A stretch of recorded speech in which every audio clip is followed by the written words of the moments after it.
Injil Lukas pasal 19 ayat 41 sampai 44, demikian firman Tuhan.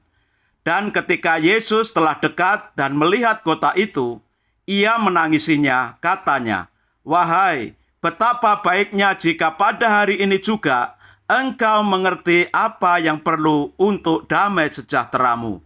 Tetapi sekarang hal itu tersembunyi bagi matamu. Sebab akan datang harinya bahwa musuhmu akan mengelilingi engkau dengan kubu, lalu mengepung engkau dan menghimpit engkau dari segala jurusan. Dan mereka akan membinasakan engkau beserta dengan pendudukmu, dan pada tembokmu mereka tidak akan membiarkan satu bata pun tinggal terletak di atas batu yang lain, karena engkau tidak mengetahui saat bila mana Allah melawat engkau." Amin. Silakan duduk. Puji Tuhan. Ya, saudaraku, minggu-minggu ini sebenarnya kita sudah masuk masa Prapaskah. Tidak terasa ya? Baru saja kita merayakan Natal kan?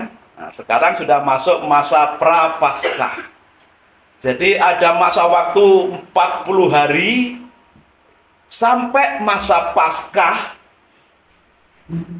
itu disebut masa Prapaskah. Kalau dalam kalender gereja yang secara umum dipakai, mungkin yang sering kita dengar itu istilah dari Katolik ya, itu ada Rabu Abu. Karena apa? Dari perayaan Paskah dihitung maju itu ada 40 hari pas hari Rabu. Sebenarnya tidak pas 40 hari karena hari Minggunya tidak dihitung. Hari Minggu tidak dihitung, kenapa? Karena itu adalah hari kebangkitan Yesus. Maka hari Minggunya tidak dihitung, kalau di totalnya sebenarnya sekitar 46 hari. Tapi berhubung ada sekitar 6 hari Minggu, maka yang 6 itu dikeluarin, tinggal 40 hari. Ya, itu seringkali dalam kalender gereja itu menjadi masa Prapaskah. Apa yang dilakukan masa Prapaskah itu adalah masa-masa untuk mengingat penderitaan Yesus sebelum hari kebangkitan Paskah. Nah, hari ini mungkin 2 minggu lagi kita akan merayakan Jumat Agung lalu Paskah. Tidak terasa kan? Cepat sekali waktu ini berjalan. Dan hari ini kita akan belajar satu kebenaran firman Tuhan, yaitu perjalanan Yesus menuju ke Yerusalem. Perjalanan Yesus menuju ke Yerusalem dengan satu tema khotbah kita pada pagi ini, yaitu air mata Yesus. Apa saudara? Air mata Yesus. Saudara, Yesus itu pernah nangis, saudara. Siapa di sini yang tidak pernah nangis? Karena saking kuatnya hati. Siapa yang tidak pernah nangis? Semua pernah nangis? Paling tidak waktu lahir pernah nangis, kan gitu. Karena nangis saat lahir itu tanda kehidupan. Betul? Kalau waktu lahir tidak nangis, itu perawatnya, dukun bayinya bingung cari supaya anak itu bisa nangis. Makanya paling tidak pasti pernah nangis. Yesus juga nangis. Dikeluarin saat Yesus lahir. Saat Yesus dewasa, masuk dalam pelayanan kurang lebih 3 tahun. Yesus pernah nangis.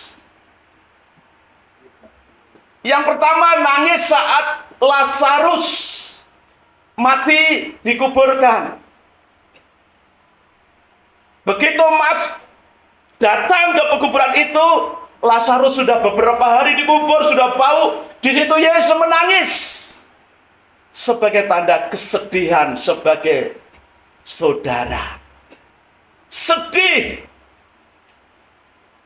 Tanda kasihnya kepada Lazarus dengan seluruh keluarganya. Saudara-saudaranya, Maria dan Marta. Tangisan Yesus berikutnya adalah yang kita baca tadi. Ketika Yesus masuk ke Yerusalem, Yesus menangis di Yerusalem. Motifnya apa menangisi Yerusalem? Karena ada hal yang dahsyat yang akan menghancurkan Yerusalem. Tetapi sayangnya, penduduk Yerusalem tidak menyadari, melewatkan masa-masa itu, dan sibuk dengan dirinya sendiri. Yesus sangat sedih, menangis melihat situasi kota Yerusalem. Lalu tangisan yang ketiga saat Yesus berdoa di Taman Getsemani. Dalam kitab Ibrani 5 ayat 7, Yesus berdoa dan meratap sambil menangis.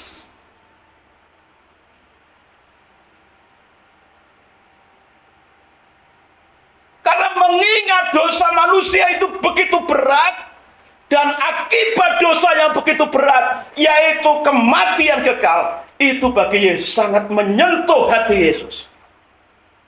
Dan Yesus sangat penuh belas kasihan. Tidak ada seorang pun bisa selamat kalau tidak aku yang menggantikan semua hukuman manusia. Maka Yesus di Taman Getsemani mencucurkan air mata, meratap dan menangis. Tapi saat ini kita akan melihat ke bagian yang kedua yang sudah kita baca tadi. Kalau kita melihat ayat-ayat di atasnya, Yesus masuk ke Yerusalem itu dari Betania, naik keledai. Di atas keledainya dia kasih alas jubahnya orang-orang. Lalu di sepanjang jalan yang dilalui Yesus di atas keledai itu, banyak orang menghamparkan jubahnya sebagai karpet merah untuk keledai yang ditunggangi Yesus itu bisa berjalan. Sebagai tanda menyambut kedatangan Yesus di Yerusalem. Tidak cukup sampai di situ. Kalau kita baca, mereka orang-orang yang menyambut Yesus itu melambai-lambaikan daun palem dipotong, dilambai-lambaikan. Begitu meriah sekali, saudara. Mungkin kalau pada waktu itu ada petasan, ada kembang api akan dinyalakan, dor gitu. Tapi yang ada cuma palem. Daun palem akhirnya dipotong, dahannya itu dilambai-lambaikan. Ya, pada saat itu sudah sangat-sangat meriah. Sepanjang jalan ada jubah orang-orang yang dihamparkan di situ. Lalu mereka melambai-lambaikan daun-daun palem. Ditambah lagi dengan sorak, Hosana, Hosana. Diberkatilah Raja yang datang dalam nama Tuhan. Wow, luar biasa puji-pujian itu menggema. Sampai para ahli Taurat, orang-orang Farisi itu berkata, Guru, lihatlah. Suruh orang-orang itu diam. Yesus jawab apa?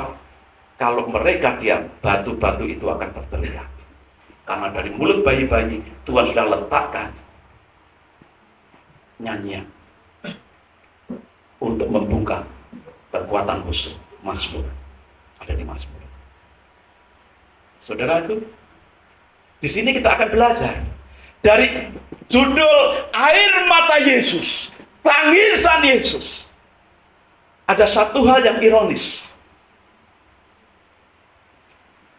Ayat-ayat di atasnya menyatakan orang banyak itu gegap gempita menyambut Yesus begitu meriah, melepas jubahnya, menghamparkan di sepanjang jalan di lalu Yesus, mengayun-ayunkan, melambai-lambaikan itu daun palem dan sambil bersorak, Hosana, Hosana, Hosana.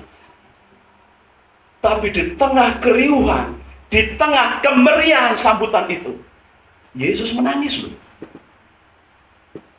Di tengah kemeriahan sambutan yang begitu gegap gempita, Yesus menangis.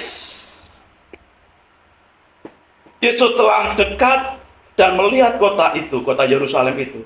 Ia menangisinya, katanya, wahai betapa baiknya jika engkau pada hari ini juga engkau mengerti apa yang perlu untuk damai sejahteramu. Tetapi sekarang hal itu tersembunyi bagi matamu. Yesus menangisi Yerusalem.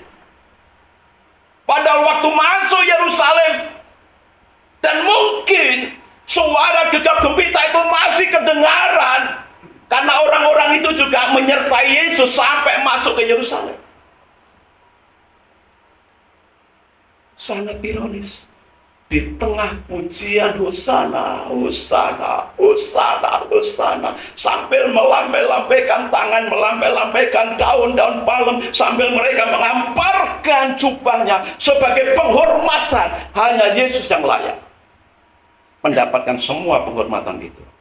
Tapi justru Yesus menangis. Menangisnya Yesus bukan menangis karena terharu melihat sambutan itu. Tapi karena apa? Karena hati Yesus sangat sedih. Kenapa Yesus sangat sedih? Di tengah pujian sambutan yang begitu meriah, sampai menangis. Ada dua alasan. Alasan yang pertama, karena mereka penduduk Yerusalem. Jadi ketika Yesus menangis di Yerusalem, yang ditangisi bukan kotanya itu sebenarnya, tapi penduduknya. Penduduk Yerusalem itu terdiri dari siapa? Ya mereka, para ahli-ahli Taurat, orang-orang Yahudi, termasuk mereka yang mengelulukan Yesus, yang menyanjung-nyanjung Yesus, yang bersorak-sorak menyambut Yesus. Bagi Yesus rupanya, penduduk Yerusalem yang walaupun mereka dikatakan ahli agama, mendalami agama, bagi Yesus walaupun mereka menyambut kedatangannya dengan sorak-sorai dan menghamparkan jubahnya di sepanjang jalan yang dilaluinya, bagi Yesus itu sangat menyedihkan. Kenapa menyedihkan bagi Yesus? Karena mereka sudah salah fokus dalam menyambut kedatangan Yesus. Mereka melewatkan kesempatan yang sangat-sangat penting untuk kehidupannya. Kenapa? Karena rupanya mereka yang menyambut kedatangan Yesus masuk Yerusalem itu, mereka mengharapkan Yesus sebagai raja secara politik, pemimpin negara, pemimpin kerajaan Israel secara politis. Hanya sampai di situ saja, tidak lebih.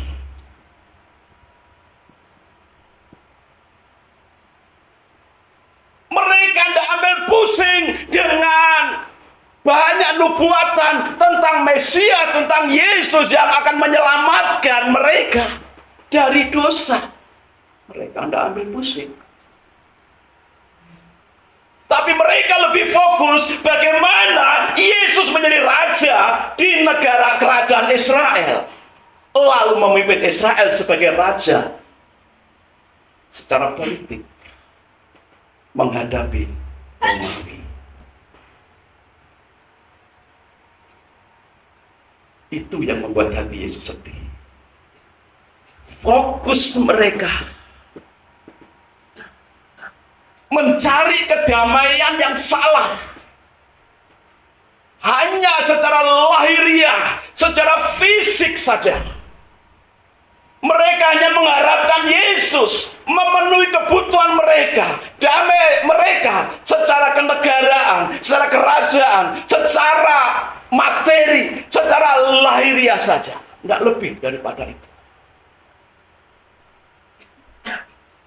Mereka melewatkan hal yang sangat berharga, yaitu pertobatan, yaitu keselamatan jiwa mereka.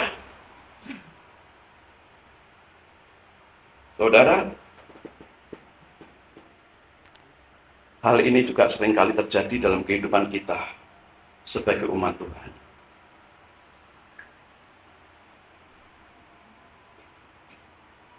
Kita mengharapkan Yesus itu seperti sosok yang gagah perkasa, raja yang nunggang kuda perang yang gagah perkasa. Tapi Yesus malah menunggangi keledai yang masih muda. Apa maksudnya ini? Yesus datang tidak mau dengan peperangan besar, penumpahan darah. Tapi Yesus mau datang dengan kelembutan untuk membawa damai sejahtera yang sangat dibutuhkan setiap manusia, termasuk warga Yerusalem pada waktu itu. Mereka melewatkan kesempatan emas bahwa Yesus datang itu sesungguhnya untuk menebus mereka dari kematian kekal. Umat Tuhan sampai hari ini juga masih banyak yang mengharapkan seperti itu. Hanya fisik Yesus, hanya mujizat Yesus, hanya berkat-berkat Yesus secara materi. Tidak lebih dari itu. Sebabnya kemarin ada renungan, ya, seperti seorang anak yang disapih dekat ibunya, tenang. Kalau anak masih menyusu, dia dekat dengan mamanya karena dengan satu tujuan, supaya dikasih susu, ASI. Tapi anak yang disapih, yang tidak nyusu lagi, dia rindu dekat mamanya, bukan karena mau dapat susu. Tapi bagi dia, dekat dengan mamanya, itu jauh lebih cukup. Lebih daripada cukup. Walaupun tidak dikasih susu, dia tenang, aman di dekat mamanya. Demikian juga kita. Ketika kita menjadi umat Tuhan yang dewasa, rohani, spiritual kita, fokus kita datang di hadapan Tuhan itu adalah dekat dengan Tuhan itu. Aman, nyaman, tenang. Itu yang kita dambakan.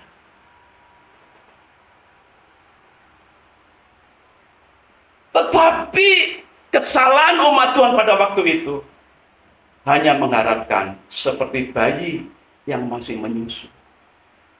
Hanya mau Yesus sebagai raja secara politik, memerintah mereka di kerajaan Israel. Kadang kita juga begitu, saudara. Kita mencari damai pada keamanan finansial kita. Cari damai bukan pada Yesus, tapi merasa tenang, merasa damai kalau uang kita banyak. Sehingga apa? Kita banyak menghabiskan waktu kita, tenaga kita, pikiran kita untuk mengejar supaya banyak stok aset tabungan kita. Lalu hanya menyisakan sisa-sisa tenaga, sisa-sisa waktu untuk ibadah, untuk melayani Tuhan. Jika kita seperti orang yang bersorak hore, haleluya, nampaknya sangat-sangat rohani, tapi hanya di permukaan saja, sangat dangkal. Itu sebabnya kenapa ada anak-anak Tuhan yang kelihatannya sudah rajin ibadah, rajin pelayanan, tapi ketika menghadapi masalah, ketika menghadapi badai hidup, langsung jauh dari Tuhan. Sangat dangkal imannya. Pengharapannya pada Yesus hanya sangat dangkal. Dan itu yang sangat menyedihkan Yesus. Dia menangis, dia sedih melihat perilaku orang-orang Yerusalem yang begitu, walaupun meriah sambutannya, tetapi hanya di permukaan saja.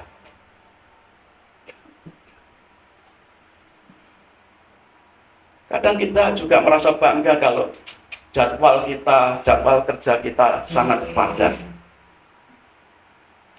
Kita hidup di zaman modern. Zaman modern itu punya prinsip waktu adalah uang. Karena waktu adalah uang, maka harus kerja semaksimal mungkin. Kalau kerja semaksimal mungkin berarti harus sangat sibuk. Dan itu yang terjadi. Sehingga apa? Ketika Tuhan melawatnya, dia tidak sadar, dia tidak ngeh. Tuhan mau melawat dia saat dia punya jam-jam doa. Tuhan mau melawat kita saat kita punya jam-jam merenungkan firman Tuhan. Tuhan mau melawat kita saat kita membaca, merenungkan firman Tuhan. Nah, seringkali semua itu kita lewatkan, jam doa tidak ada, jam membaca, merenungkan firman Tuhan tidak ada. Kita melewatkan lawatan Tuhan. Kesempatan emas yang Tuhan berikan melawat kita melalui jam-jam doa, jam-jam baca dan renungkan firman Tuhan itu terlewatkan karena saking sibuk dengan urusan kerja. Dan Yesus menangis hal-hal seperti itu. Karena umatnya banyak melewatkan kesempatan emas. Pada akhirnya kita lelah. Pada akhirnya kita capek. Karena melewatkan kesegaran melalui kesempatan emas yang Tuhan berikan melalui lawatannya. Yang kedua, kenapa Yesus menangisi mereka yang menyambutnya begitu meriah, menangisi orang-orang di Yerusalem ahli Taurat yang nampaknya ngerti agama, ngerti kitab suci? Alasan kedua, karena mereka buta secara rohani. Mereka menutup hati terhadap teguran Tuhan. Di dalam ayat yang ke-44 dikatakan, sebab engkau tidak mengetahui waktu bila mana Allah melawat engkau. Tidak tahu waktu saat Tuhan melawatnya. Sehingga nomor satu tadi, melewatkan kesempatan emas itu saat Tuhan melawat. Yang kedua, ternyata mereka tidak tahu waktu, berarti betul-betul mata mereka, mata rohani mereka dibutakan. Sehingga tidak ngerti. Dia hanya melihat Yesus datang. Dan mereka hanya mengharapkan Yesus sebagai Raja dunia. Tidak lebih daripada itu. Betapa buta mata rohani mereka. Padahal ahli Taurat itu ngakunya ngerti agama, ngerti firman Tuhan. Ini adalah tragedi besar di Yerusalem yang tercatat, sehingga membuat hati Yesus menangis sedih. Mereka merasa sudah benar apa yang dilakukannya itu, tidak perlu lagi diajar yang lain-lain. Merasa sudah benar ketika ibadah dengan gaya ibadah seperti itu, merasa sudah benar, sehingga tidak mau lagi ditegur, diingatkan. Merasa sudah benar ketika melayani seperti itu, sehingga tidak perlu lagi terima nasihat, teguran. Merasa sudah benar. Kalau sudah merasa sudah benar seperti para ahli Taurat dan orang-orang yang menyambut dengan nampaknya meriah dan sangat-sangat rohani, karena ada kata hosananya, kan rohani sekali itu. Itu hosana itu, ada yang mengatakan itu bahasa surga itu. Sampai memuji Yesus dengan kata-kata hosana, hosana. Sebagai lagu nada pengharapan agar mereka diselamatkan dari penjajahan Roma. Itu saja, tidak lebih. Bukan dibebaskan dari perbudakan dosa, tapi dari penjajahan Roma. Itu harapan mereka.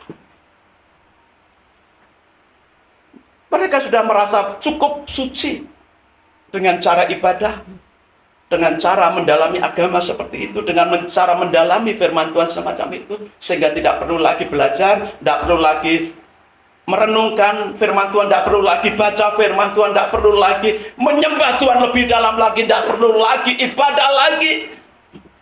Ya pokoknya ya ibadah sesuai dengan ya maunya sendiri. Pelayanan sesuai maunya sendiri. Tidak mau diingatkan. Dan itu pertanda mereka sangat buta dengan kasih Tuhan. Hari ini kalau kita terapkan dalam kehidupan kita sebagai umat Tuhan, orang Kristen masa kini, banyak yang Kristen formalitas. Nggak enak kalau nggak ke gereja. Apalagi didatangi Pak Pendeta, Pak Gembala. Tidak enak. Formalitas. Tapi hatinya tidak dalam gereja. Itu Kristen modern seringkali terjadi seperti itu. Nampaknya duduk diam manis. Tapi duduk diamnya. Fokusnya apa yang di tangan. Bukan apa yang Tuhan katakan. Formalitasnya ibadah, formalitasnya pelayanan, formalitasnya. Sehingga apa yang terjadi? Tidak akan ada hasil yang nyata. Hasil yang nyata itu apa? Perubahan karakter menjadi serupa seperti Yesus. Kita ibadah, kita melayani, kita berdoa, kita baca firman, kita renungkan firman, kita PA, kita KKA. Itu semua tujuannya sebagai sarana agar kita menjadi serupa dengan Kristus. Ada perubahan yang nyata. Ibadah formalitas, ibadah ya ibadah, tapi dosa tetap jalan terus. Pelayanan ya pelayanan, tapi dosa jalan terus. Tidak ada perubahan karakter.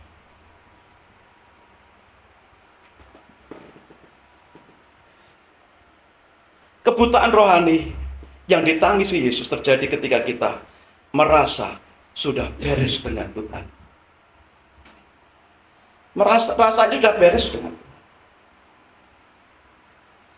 Hanya karena rajin ibadah, hanya karena rajin pelayanan. Padahal karakter kita tidak pernah mengalami pertobatan yang sungguh-sungguh di dalam Tuhan. Mengeraskan hati. Itu juga yang membuat kita buta secara rohani. Karena sudah merasa cukup. Cukup dengan pengalaman rohaninya. Cukup dengan apa yang merasa dia sudah punya dan bisa lakukan untuk Tuhan. Jadi ada dua hal yang membuat Yesus sedih dan menangis dalam peristiwa ini. Karena orang Israel, orang Yerusalem, melewatkan kesempatan emas. Mereka tidak fokus lagi kepada Yesus yang sanggup menyelamatkan mereka dari hukuman dosa. Penyembahan pelayan mereka sangat dangkal. Hanya mentok ke hal-hal yang lahiriah saja. Oh, kalau Pak Ustadz itu berdoa ampun. Kalau Pak Pendeta tidak ampun.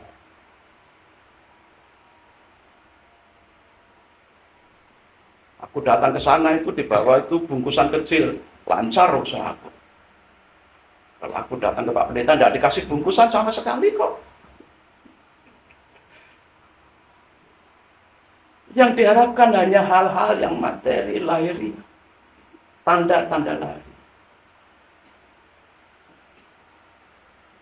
Setelah dua hal ini kita ketahui, Tuhan menangisi mereka yang melewatkan kesempatan emas kedatangan Yesus untuk menyelamatkan jiwa mereka.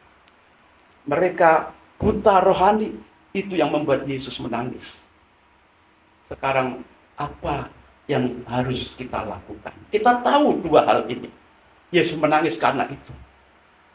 Bagi kita, jemaat Tuhan di Bethlehem, apa yang perlu kita lakukan sebagai respon terhadap firman Tuhan ini? Sesungguhnya air mata Yesus menangisi Yerusalem, penduduk Yerusalem, itu adalah sebuah panggilan untuk kita bertobat dan dipulihkan oleh Tuhan. Tangisan Yesus untuk Yerusalem itu adalah kesempatan bagi kita umat Tuhan di Bethlehem untuk mengalami pemulihan Tuhan dari kesalahan-kesalahan yang dilakukan oleh atau seperti penduduk Yerusalem.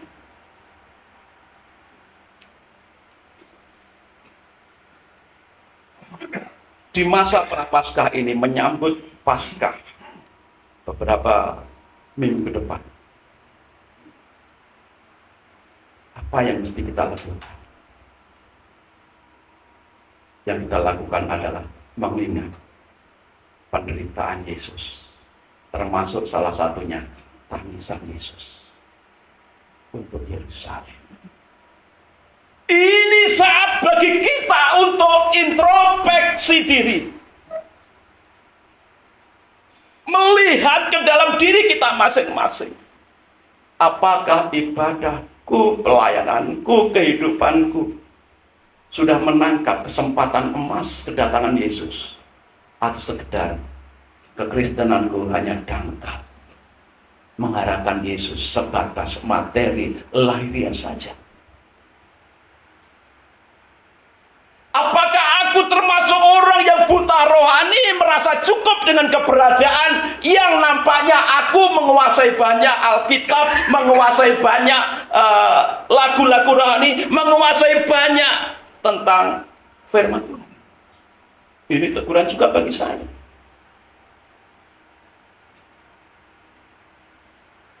Itu sebabnya setiap saat saya rindu membaca, merenungkan firman Tuhan, dan hasilnya adalah renungan tiap hari itu. Dan hasilnya adalah saya mengajak umat Tuhan bukan hanya untuk diri saya sendiri, membaca firman Tuhan dan belajar kebenaran firman Tuhan melalui garis-garis besar itu. Saudara, kalau di gereja besar biasanya untuk buat renungan itu dikasihkan ke staf. Kasihkan ke staf. Pendetanya nyantai aja. Sudah dikerjain sama staf, dikerjain semua. Beres, di print, kalau dibuat buletin, buat buletin, sudah ada staf. Di sini saya berusaha. Apa yang menjadi perenungan saya hari itu, saya rekam, saya tulis. Sebelum direkam, ditulis dulu, saudara. Untuk jadi sebuah rekaman itu ada proses juga. Sebelum menentukan satu ayat, membaca satu pasal dulu.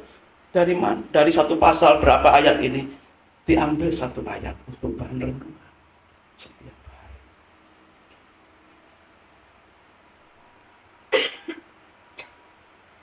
Walaupun gereja kecil, saya berusaha tetap setia. Sambil membaca, belajar lagi, belajar lagi, belajar lagi.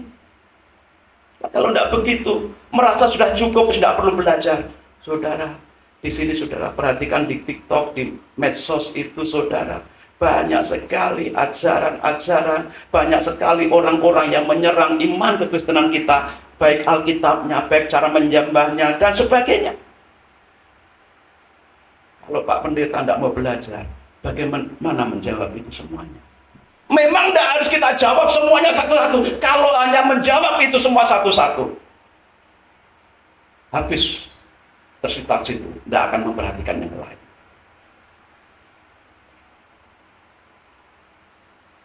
Tetapi menjawab apa yang perlu dijawab saja, yang berguna untuk kebutuhan konsumsi jemaat gereja kita, jemaat lokal kita.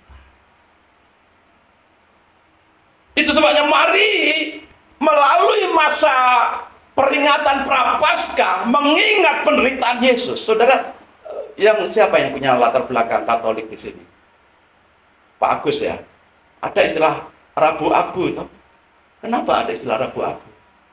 Banyak orang tidak ngerti juga masalah ini. Kenapa ada istilah Rabu Abu? Itu bukan sekedar istilah, tapi titiknya ke abunya itu. Abu itu lambang ketidakberartian, kesia-siaan hidup. Abu, debu. Manusia diciptakan dari tanah liat. Apa yang dari tanah akan kembali ke tanah.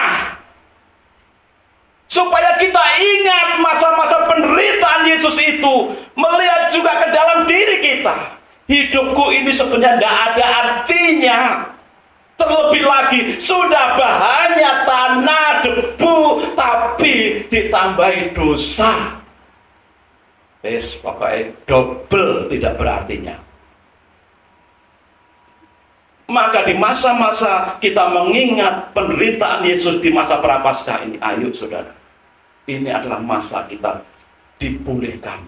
Bagaimana kita bisa dipulihkan? Dengan menyadari kesalahan kita, melalui belajar salah satunya dari tangisan Yesus untuk Yerusalem ini.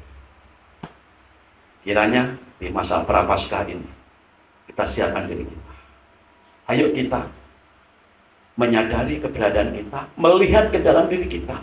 Apakah ibadahku, apakah pelayananku selama ini, apakah pengenalanku selama ini kepada Tuhan sudah di jalan yang tepat seperti apa yang Yesus inginkan, atau justru hidup kita yang masih ditangisi oleh Yesus.